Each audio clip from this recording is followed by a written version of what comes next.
Hey there, and welcome to the Think Fitness Life podcast.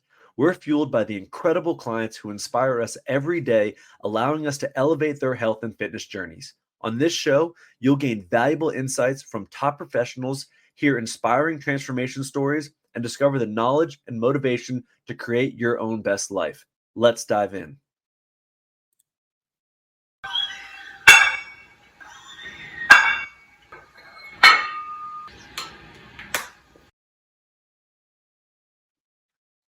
As someone who has continuously used therapy as a way to heal and elevate my personal performance, I know wholeheartedly that you cannot always read the label when you're in the jar. And that's why it's so helpful to have a professional in your corner to talk to. This podcast is sponsored by BetterHelp to provide our listeners with the opportunity to work with a licensed therapist from the comfort of your own home. Receive 10% off your first month when you sign up by going to betterhelp.com/TFL. That's betterhelp.com/T as in think, F as in fitness, L as in life. And remember, you're not alone. There are people out there who can help. All right, welcome back to the Think Fitness Life podcast. Today we're going to dive into topics: nutrition, how to structure your nutrition to get back on track, how to structure your nutrition if you need to change things or you're looking to change things. And then we're going to look at how to stay in shape when you are traveling. Just got back from a long trip, couple weeks away, then had another little trip, but it made me sit down and think about how to stay in shape when we're traveling and how to keep that up, and creating different programs and protocols to keep your goals or get your workouts in when you are traveling, because that becomes a very tough topic. It becomes a very tough thing when people lose their consistency and their comfort of the gym they go to, their home gym, their home workout. We're going to dive into all of that on today's episode. Starting off with nutrition programming. A lot of times, a lot of clients ask this. A lot of clients ask, especially as we start to get in closer into the summer months, I want to set my nutrition back on the right path because I've kind of slacked off the last couple months and haven't been as diligent. Well, I love this question because it's a great time to educate people, to educate clients on how to structure the eating and how to look at your eating. We as a people love to talk about what's good nutrition, what's bad nutrition, macros, micros. A lot of people do ask us to break down their macros and micros, which not the biggest fan of, because then the math starts becoming, well, a lot of math. And I don't want people to do a lot of math because they're going to get sick of it over time. Same reason why we don't really have people weigh out food, because it becomes monotonous and it becomes boring over time. I've tried it. It's annoying. Sometimes you're on the go. You don't have time, 5-10 minutes to weigh your food out to get exactly 50 grams of whatever. We're not going to talk about that. We're not going to waste time with that. We're going to frame it and structure it so you get an idea of ballparking. And when you look at something, when you look at food or portion sizes, you can kind of get an idea of how many grams of protein, what we're looking for carbs, some fats, and all of that stuff. Nutrition programming. I'm going to talk a lot about having more of a protein-centered thought process when it comes to nutrition, when it comes to your nutrition. Thus being, I think many people don't get enough protein throughout the day. And the people that send me, and clients that send me their nutrition programs, the people I talk to, the biggest thing when I hear them talk about what they're eating is they are not even coming close to the amount of protein that their body needs a day for optimal function. Why do we need protein? We need the amino acids to run almost all the genetic material building of our body. We need that for DNA. We need that, period. That's what our body's built off. That's what we run off of. That's what we need. It is the most important thing, and people are not getting enough. Now, I know there's a big push in the world here in America, maybe some outside the world, to not eat as much protein and to curve back. But are we risking our health by trying to cut back or change that? Give it a thought, think about it, because protein's what we're made out of. Amino acids. Amino acids are the building blocks of life. We need that. Why would we take that out?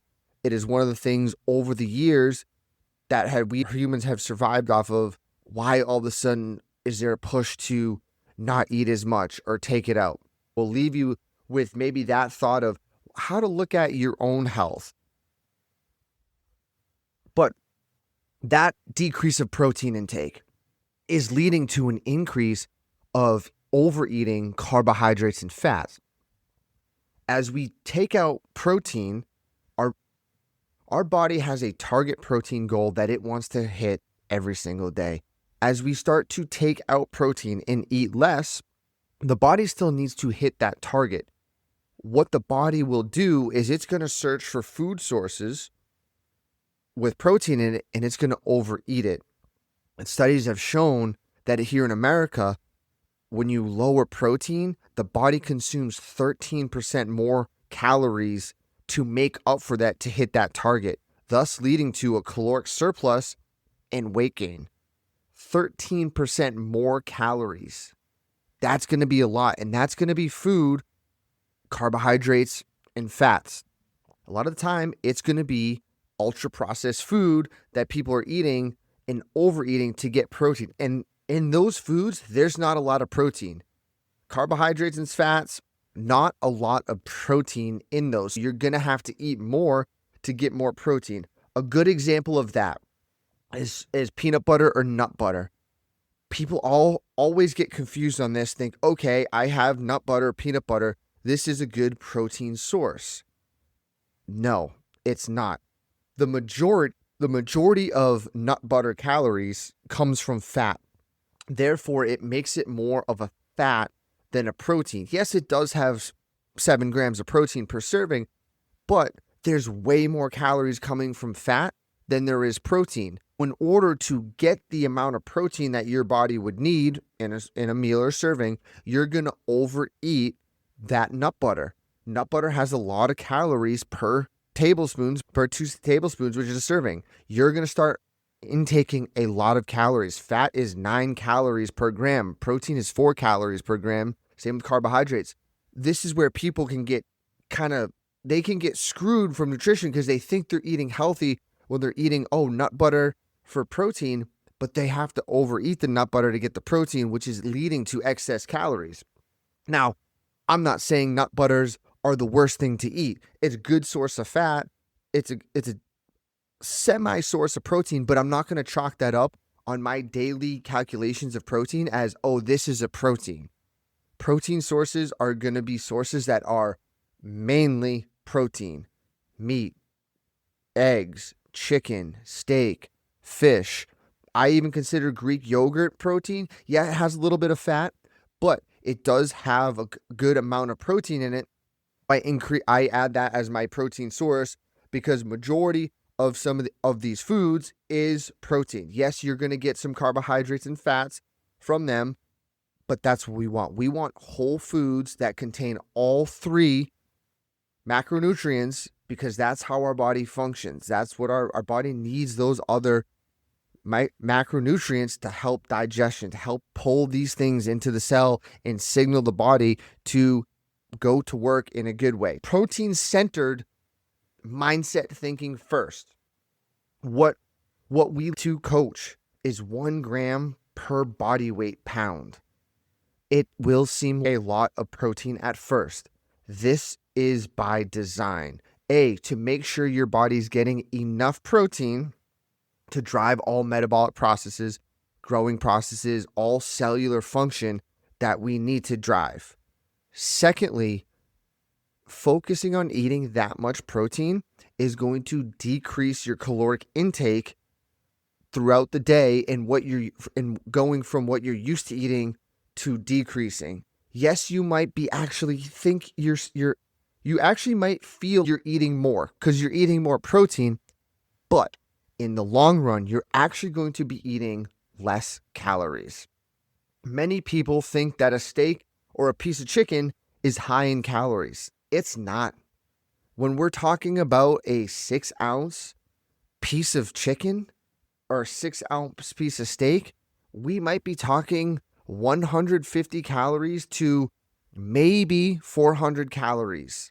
And the 400 is going to be where the steak's coming in. The chicken, most chicken serving 150 to 200 calories. It's not a lot of calories, but yet a lot of people think, and this is where we're here to talk about, we're going to break that thought process, that thinking down of, oh, this piece of chicken, because it feels dense and it's heavy weight-wise feeling, it has a lot of calories, when in reality, no, it does not.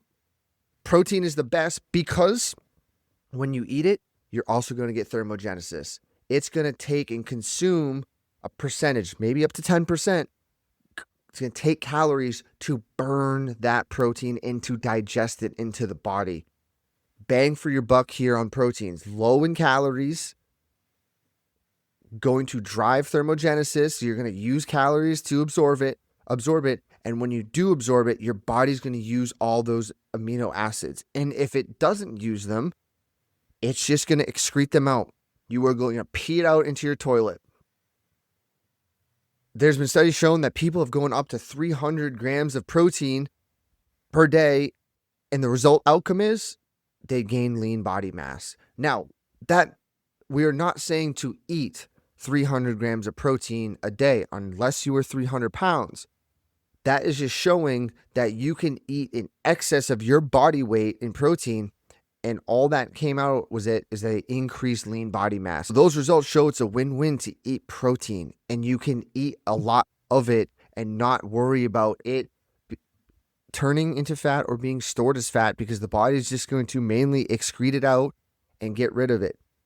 The other reason why we're having protein is to start to teach the body and teach the self that you can eat a lot of protein, but it's going to fill you up and keep you satiated. You don't overeat other foods. And that's the biggest thing. That's what I use it for when training clients.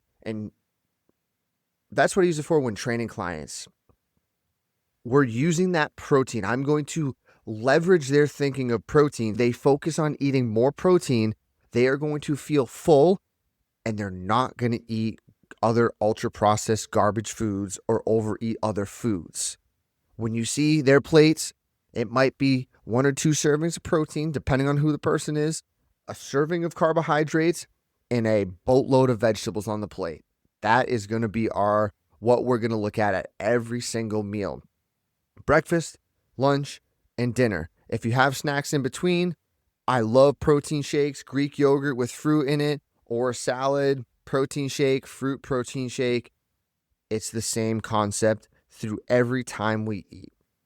This really gets you set up into the world of, I'm going to focus on more protein and decrease other things. Protein, we're at 1 gram per pound of body weight. Start working with that. Get that in. It's going to be a challenge first couple days. You're not going to realize how much you're going to have to eat to get that protein in. A good starting point, 30 to 50 grams of protein per meal. Yet again, that for some people, that is going to be high, and that's going to be a challenge. But think about it. 1 chicken breast is 30 to 35 grams. If you're someone who likes chicken, and we'll just put it in perspective today, that's 3 chicken breasts a day. If you want to use eggs, that's 5 eggs in the morning, a chicken breast for lunch, a chicken breast in the evening. It is very similar with steak and fish, roughly 30 to 40 grams of protein if it's 4 to 6 ounces of meat or fish. Keeping it simple, you're already thinking in your head, okay, I'm now getting 30 to 40 grams every single meal. That's setting you up. If you're a female, especially females, you're 30 to 40 grams. Let's say you're 40 grams a meal.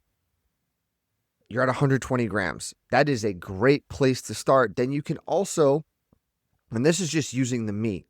This is just keeping the meat involved.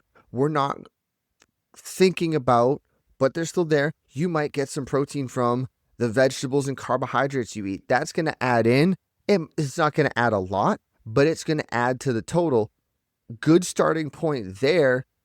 And then you can go from there. If you're a guy who weighs 200 pounds, going to look a little different. You might say, hey, we're going to have our eggs in the morning. We're going to have 6 eggs, 36 grams of protein. Then we're going to have, let's say, half a pound of ground beef for lunch, half a pound of ground beef for dinner, a couple protein shakes, pound of ground beef, around 90 grams plus 36.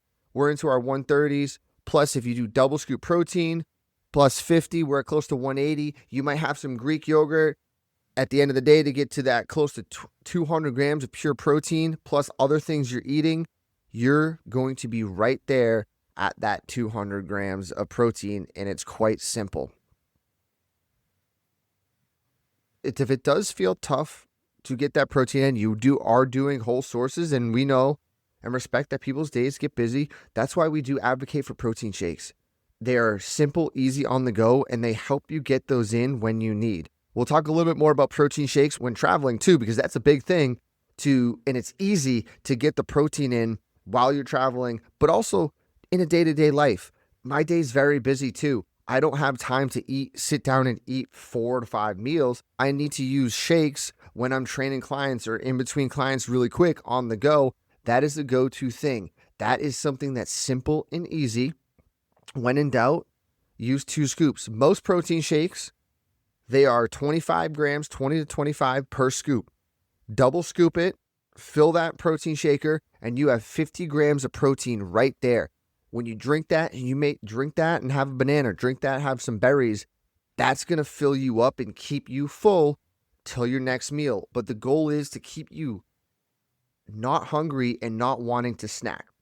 That covers the protein part. When we start talking about carbohydrates, athletes, you need carbohydrates. You need to eat. If your sport is performance and your goals are performance driven, carbohydrates are not bad. If someone's looking to lose weight, this is where we start thinking how to manipulate carbohydrates. Athletes might be 200 to 400 or maybe even 500 plus, depending on the sport and athlete, grams of carbohydrates a day. If you're just your average human being who might be working out 3 to 5 days a week and not high performance athlete and don't really worry about glycogen stores and needing carbohydrates for performance, and you're just trying to maintain and stay overall healthy, 130 grams of carbohydrates is a good starting point. You can go north of that. A lot of times with clients, we'll start 130 to 180 grams of carbohydrates. What that looks from a calorie standpoint, 130 times 4 or 180 times 4, you're looking at simple. On the high end, you're getting 720 calories from 180 grams of carbs, or you're getting 520 calories from 130 grams of carbs. Now, this is for someone who might need to be lowering their carbohydrates to allow their protein increase to uptick. They don't feel they're eating too much. When you add this out throughout the day, let's say someone's at 120 grams of protein, and then they're going to add 180 grams of carbs. Right there, without any fats, we are at 1,270 calories. If you're out there and someone who likes to count calories, that's pretty damn good. Especially if you're a female, that's pretty damn good. We are in a good ballpark to decrease calories without actually thinking about, oh my gosh, I need to eliminate meals, because that is something we do not want to do. I do not want people thinking, oh, I cannot eat this. I can't eat a meal. I need to skip and starve myself. And I don't like how I feel because I'm hungry and then it's making me miserable. I want you to approach it more of I'm going to eat more protein, change the carbs a little bit, but now I'm going to drop calories actually without even thinking about it. You're going to be thinking about you're eating more food than you were and actually taking in less calories than you were. That is where we want to really leverage the carbohydrates. When it also comes to carbohydrates, we are eating all good stuff. We're eating rice, quinoa, sweet potatoes. We will consider vegetables and fruit as carbs, but we'll take them out of this conversation for the 130 to 180 because we want people to really focus on, when it comes to vegetables and fruits, to really have at it. Eat as many vegetables as you can. Fruits you want to eat as much as possible too, but we don't want to become reliant on some of the high sweet or high sugary foods, cantaloupe, watermelons, and we're eating high amounts of that because that still has a lot of sugar. Where vegetables or things, strawberries, blueberries, you can eat that in quantities and you're not going to be taking in a lot of calories. That stuff is fair game and go at it hard. When it comes to the last one, fat, it's 0.7 grams to 2.2 grams per kilogram, depending how much your body needs. Now, when we think fat, a lot of times we're going to get our natural fat sources from our protein. If we are eating eggs in the morning, we're going to get it from the eggs. If we're eating chicken, we're going to get some fat from chicken or fish or steak or whatever meat source there is. That's awesome. I don't really tell people to go out and search for sources of fat. Now, you can help get some healthy fats in by using olive oils as dressings or olive oil on your vegetables.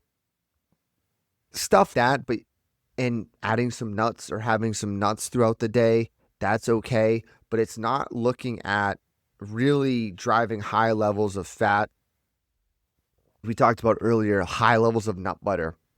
But where people get a lot of fat and they don't realize it is from ultra-processed food.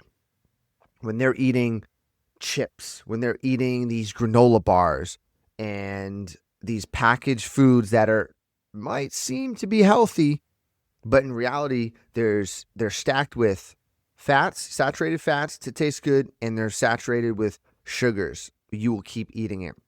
And that's where a lot of people are overeating the carbohydrates and fats, 13% more caloric intake, because they're not getting enough protein, and then they're eating the wrong foods. As we start to peel back the layers of this nutritional structure plan, we really look at, first step, hone in on being protein-centric. Protein-centered mind thinking is going to build your foundation. Then from there, your carbohydrate source, your white rice, sweet potatoes, potatoes, quinoa. I'm very, very basic as a coach. Those are my carbohydrate intake, and those are what we tell our clients. Those are carbohydrates that we're going to stick with. Yes, they might get boring, but that's kind of it. I know there's other natural carbohydrate tubers and stuff. That's all good, but that's really, in America, that's what we have, and that's going to be our staple. We're not looking at carbs as, oh, I'm considering bread and pasta. Nope, that is not what we're considering. That is processed food that has it's going to be gluten. We want to kind of take that out of the system, but it's going to have sugars and stuff in it that it's going to be more of a processed carbohydrate that we are going to take away from someone at first to teach them how to structure eating with natural, unprocessed foods first. Nothing wrong with having pasta here and there, but we're not going to rely on pasta as a carbohydrate source or breads, because people will start to overeat pasta and they'll start to overeat bread instead of eating that protein, because they're going to use bread with sandwiches and they're going to use pasta as a main dish and they might have a little bit of protein. We don't want to change their thought process from eating that protein. And then fats are going to come with it. After we're talking carbohydrates, we want to think vegetables. Load that plate with vegetables as much as you can. You can eat those as much as you want every single meal. Protein, little bit, palm serving or fistful of carbohydrates, rice, potatoes, and then load it up. 2 fistfuls of vegetables. This is going to create your body to be satiated, to feel full because of the volume of food that you're eating, but at the same time, lowering calories.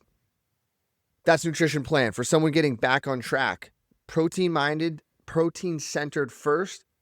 Get that in. Be diligent about getting as much protein in as you can to meet your body weight, and then start looking at vegetables, carbohydrates from there on out. And that's every single meal. And you'll start to realize that you are dropping calories quick. And if you're looking to lose weight, it's going to help you lose weight, but it's going to help you if you have been eating unprocessed or processed food and garbage food. It's going to help drop body fat percentage. It's going to get you healthier metabolically. It's going to make you function well. Everyone has been hearing about the benefits of creatine nowadays. And if you haven't heard about this supplement, then you need to get up to speed. Creatine can improve athletic performance, strength, endurance, help with high intensity exercise, helps aid in recovery, helps strengthen the cognition, the neuronal network, the mind, and increases mitochondrial health. With many people getting on the creatine path now, there's an easy way to get it in. Chewable creatine, simple, easy, and fast. No mixing it, just grab and go. Now you can get Swoley creatine gummies. Grab your daily dose and get all the benefits. Go to getswoley.com and get on the creatine game. At checkout, use the code TFL for 20% off your creatine order. Tying eating in with traveling. I just came back from a big trip. We're going to talk about how to stay on your workouts and on your nutrition when you are traveling, because that is a big thing, is keeping that as you're traveling. A lot of people to travel, and when they travel, all of a sudden they shut things down. Eating changes, working out changes. Most people listening, you're listening because you to work out, you want to hear about health, you want to do these things. People who might be brand new, and you're, oh, well, why am I going to go and travel and still work out? Well, we want to keep consistency. We want to keep the body healthy. When you're traveling, the biggest thing comes down to protein. Now, if you're crazy like me and you're traveling far, let's say you're traveling for a couple weeks, or even if it's a long weekend, I love to travel with protein. Whether it's checking it in through luggage, whether it's carrying it on my carry-on. Yeah, when I go through TSA, they will rub it down or check it for residue and ask me what it is. But I love to get a 2-pound or a 2-pound jug of protein, or I'll buy a bag of protein, roughly 1 or 2 pounds, that I know is going to last me for the duration of my trip to what I need, and I pack it away. Sounds crazy, but I know that it's going to be simple. If I am on the go and there might not be food options where I'm at, I have water, I have my protein, I can stay full if I get hungry, and I can also meet my protein needs. That is a big thing when traveling.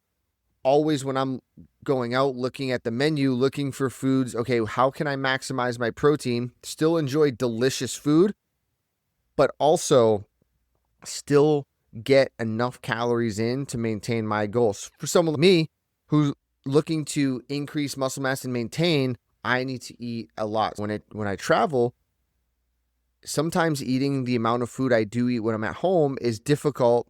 A, because you got to buy all that food. And then B, you go to different places, they might not serve as much quantity of food as is. If that's your case, you just got to really load up on protein and high caloric foods. But if you're traveling and let's say weight loss is your goal, it actually can be pretty easy to lose weight when traveling because you're off your normal routine. But it comes down to your mental mindset. Do you have the mindset to say when you're traveling, hey, I'm gonna eat decent as best I can and make healthy food choices everywhere I go and stay on that path? Because a lot of people, when you see them, they start traveling. I'm in the airport. Oh, there's a Bojangles. Oh, there's a Chick-fil-A. Oh, there's all these fast food restaurants. What I look for when I go to the airport of fast food, what is the best option for me to get protein, carbohydrates, and some vegetables? That's how my brain looks at it. And I'm going to maximize my eating when I need to eat. And then snacks are a big thing. I talked about protein, bringing protein powder, protein shakes, beef jerky. Jerky are a great option. What we also to do is my wife likes to bring Quest bars. We are in training modes. We do need to get calories. We'll get some sort of Quest bar or protein bar. We have Jocko cookies on the go. We'll buy a couple packs of them to have them as we travel. Because we know we're getting protein from them, and we'll be able to get and stay full and get the calories we need while we're training. Looking for healthy food options. We do when we travel. We do to go to the buffets because we know we're going to be able to maximize food quality. Get eggs, get meat, get eggs, get meat, sausage, bacon, fruit, yogurts. That's going to be the staple of our breakfast and lunches, and we're consciously eating healthy. You travel to different places, they might not have the best food options. People want to travel and have fun. I agree, but I would say you can't travel and just go completely off the rails, because after a couple days, you won't feel good. On the training side of things, when it comes to traveling, this is the hardest part for me because I do the comfort of my gym. I'm having a barbell, dumbbell, weights, and for me in my training at this stage, I need to have heavy resistance and heavy weights to drive adaptations. Now, that being said, when I travel, I do look for gyms. Many times I will look for gyms with either day passes or I'll stay in hotels with gyms. I'm trying to maximize the efficiency because when I work out in the morning, before my day starts or before the plans of the day start, my body feels better. I feel good when I can get that energy out, work out, feel I accomplish something, and then I can go on with the rest of my day, squared away with the eating. Mentally, it makes my mind clear. My workouts are really still similar to what I do now. I'm doing my workouts in the morning when I'm traveling. Recently we were away and the whole hotel had a gym. Wasn't the worst gym, wasn't the best gym. Some hotel gyms are just a treadmill and a elliptical and maybe weights up to 50. That's a running joke with some of my clients. Send me a picture of the hotel gym and yeah, we're going up to 50s, but this is what we have to work with. How to get a workout in with 50s. In this hotel gym, they had 25 kilos. They had weights up to 25 kilos. They had a chin-up bar, a rower, treadmill, bike. Not the most ideal situation, but nonetheless, it's better than nothing. When you do have lighter weights, the goal of the workout is going to be volume. When going away, volume's going to be your ticket, your answer. It allows you to maybe, if you're someone, for me, 60-minute workouts every single day. On vacation, sometimes maybe I don't want to take 60 minutes to work out every single day because I want to enjoy or we have plans or excursions to go on. That 60 minutes gets condensed. When we have lighter weights, that means more volume. Doing sets to failure. You're going to go, with light weights, you're going to go sets to failure and boom, done. Couple different variations I found when traveling. One, kind of the old school bodybuilding thought process. We're going to do straight sets till failure. That might look like three sets to failure. For set one on, let's say the bench press, we went 20 reps. Then we went to 18. Then we went to 17 or 15 reps. Perfect. What I did, instead of taking 2 to 3 minutes rest in between, I would do a set till failure. I would rest 60 seconds and I would go right back to that same exercise. I might have done 3 to 5 sets of that exercise, but I'm pushing the body because the weight might be light. I'm pushing it with minimal rest to drive a lot of metabolic stress, keeping the heart rate up, making my time efficient, but driving as much muscle fatigue and damage as possible. Did a set there, did bench press, then I'd go do a set of squats, chin-up bar, we do chin-ups, pullovers, rows, and some abs. I kept it to 5 or 6 exercises with 3 to 5 working sets till failure of high reps on every single exercise. Workouts took about 30 minutes because I was working through lightweight, which you can move for high volume, keeping the heart rate up the whole time, but keeping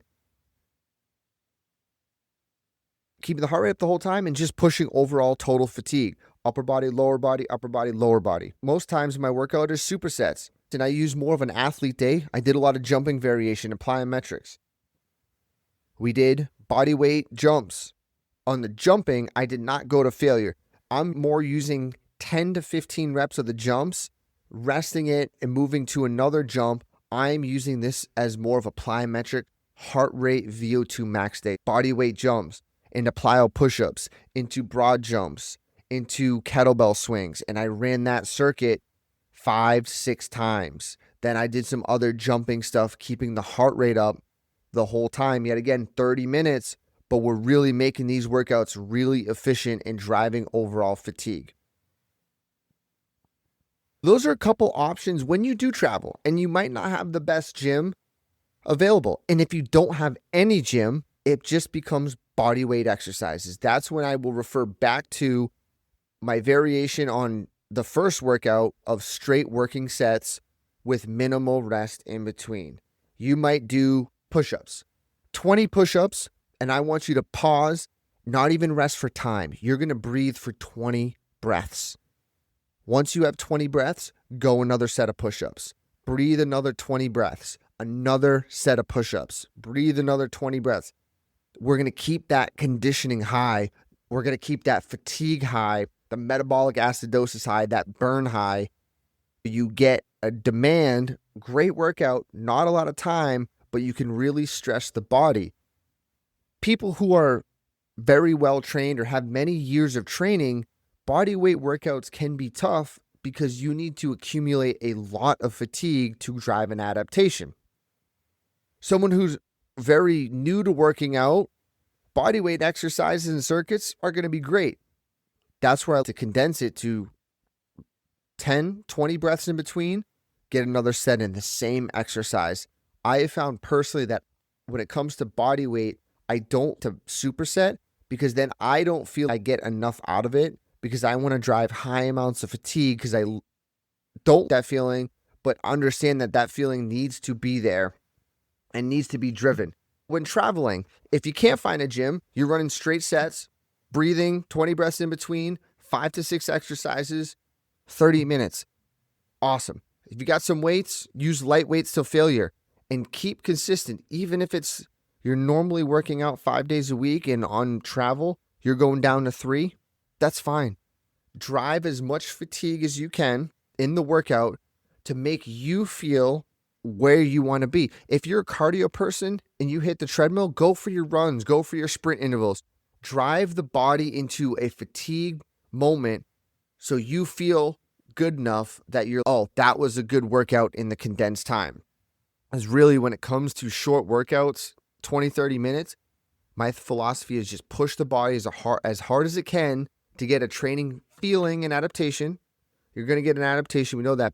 But a lot of people to feel that they worked hard and pushed it and they got something out of the workout. And when traveling, that's really what you want to do to maintain your physical fitness levels.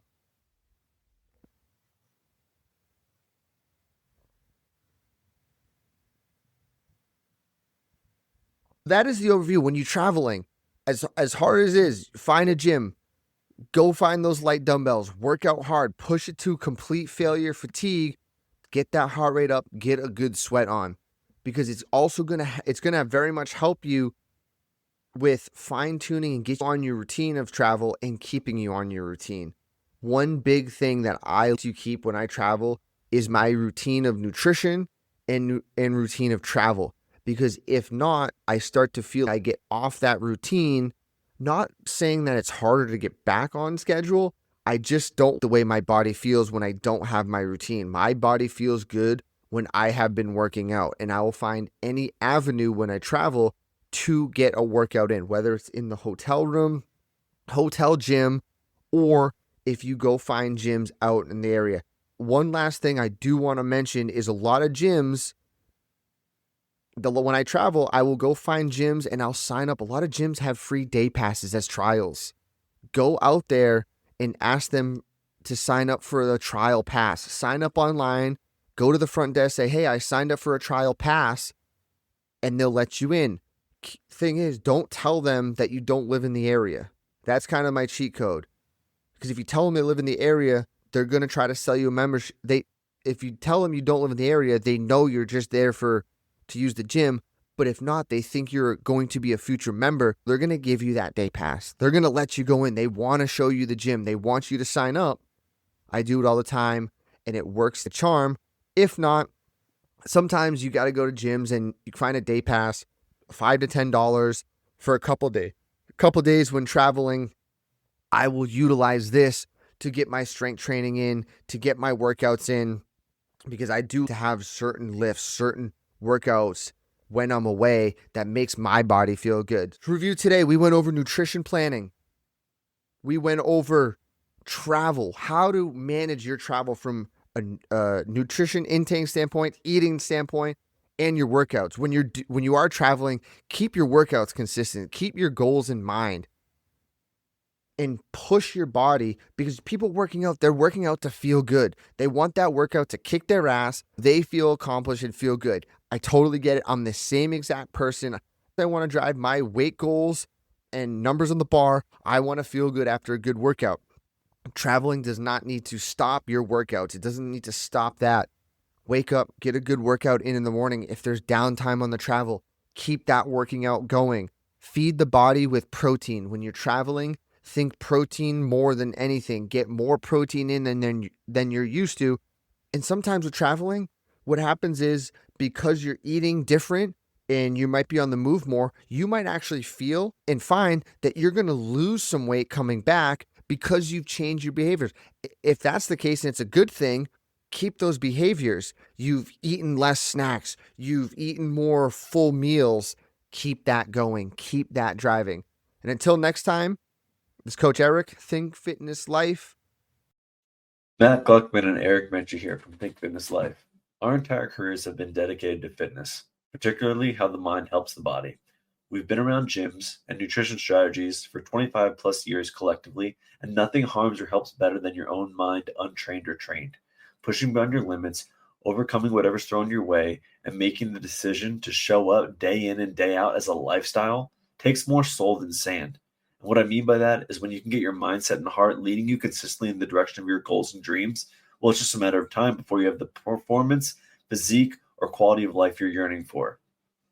See, your thoughts will stem from your beliefs, which will then lead you to action, which develop into your behavior and ultimately lead you to results. It's really that simple. Our process takes time and it takes open communication. It's amazing what pops up along the fitness journey to betterment, and we can be there every step of the way. To learn more or apply for coaching, visit www.thinkfitnesslife.com. Start recreating your life today.